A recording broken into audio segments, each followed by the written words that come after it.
ইরানের সাবেক president Mahmoud আহমেদিনেজাদকে ক্ষমতায় বসানোর পরিকল্পনা করেছিল যুক্তরাষ্ট্র ও ইসরায়েল। এমন বিস্ফোরক তথ্য সামনে এসেছে আন্তর্জাতিক গণমাধ্যমে। যুদ্ধের শুরুতে তাকে গৃহবন্দিত্ব থেকে মুক্ত করতে হামলার অভিযোগও উঠেছে, তবে পরিকল্পনাটি শেষ পর্যন্ত ভেস্তে যায়। ইরানের সাবেক প্রেসিডেন্ট মাহমুদ আহমেদিনেজাদকে কেন্দ্র করে যুক্তরাষ্ট্র ও ইসরায়েলের এক গোপন পরিকল্পনার তথ্য সামনে এসেছে। আন্তর্জাতিক সংবাদ মাধ্যমের প্রতিবেদনে দাবি করা হয়েছে, ইরানের ক্ষমতায় পরিবর্তন আনার লক্ষ্যে তাকে সম্ভাব্য বিকল্প নেতা হিসেবে বিবেচনা করেছিল ওয়াশিংটন ও তেল আবিব। ইসরায়েলের হামলায় ইরানের সর্বোচ্চ নেতা Ali Khamenei, Ayatollah Ali Khamenei ও শীর্ষ কর্মকর্তারা নিহত হওয়ার পর মার্কিন প্রেসিডেন্ট ডোনাল্ড ট্রাম্প প্রকাশ্যে বলেছিলেন, ইরানের ক্ষমতা যদি ভেতরের কেউ গ্রহণ করত তাহলে সেটাই সবচেয়ে ভালো হতো।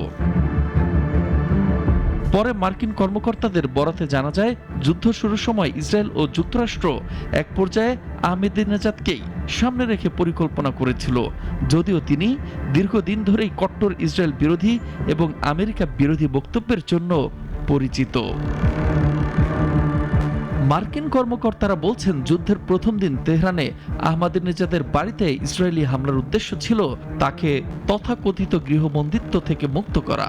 সেই হামলায় তিনি আহত হন বলেও দাবি করা হয়েছে, তবে পরে পরিকল্পনাটি ভেঙে পড়ে। কর্মকর্তাদের ভাষ্য অনুযায়ী মৃত্যুর খুব কাছাকাছি পৌঁছে যাওয়ার পর পুরো পরিকল্পনা নিয়ে হতাশ হয়ে পড়েন আহমেদিনেজাদ। এরপর থেকে তাকে আর প্রকাশ্যে দেখা যায়নি। 2005 থেকে 2013 সাল পর্যন্ত ইরানের প্রেসিডেন্ট ছিলেন আহমেদিনেজাদ। ক্ষমতায় থাকাকালে তিনি বারবার ইসরায়েলকে মানচিত্র থেকে মুছে ফেলার আহ্বান জানান এবং ইরানের পারমাণবিক কর্মসূচির জোরালো সমর্থক ছিলেন। তবে সাম্প্রতিক বছরগুলোতে ইরানের শাসক গোষ্ঠীর সঙ্গে তার দূরত্ব বাড়তে থাকে। তার প্রার্থিতা একাধিকবার বাতিল করা হয়, ঘনিষ্ঠ সহযোগীদের গ্রেপ্তার করা হয়, আর তার চলাফেরাও সীমিত করে দেওয়া হয়।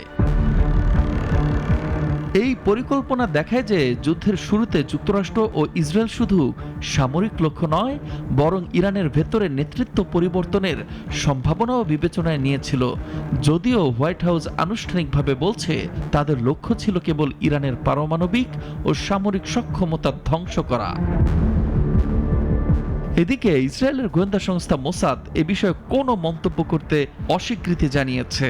বর্তমানে আহমেদিনেজাদ কোথায় আছেন বা তার শারীরিক অবস্থা কি তা এখনো স্পষ্ট নয়।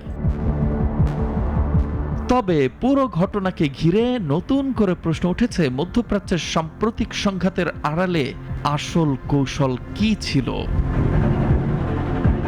মোস্তফা কামাল তোহা, নাগরিক।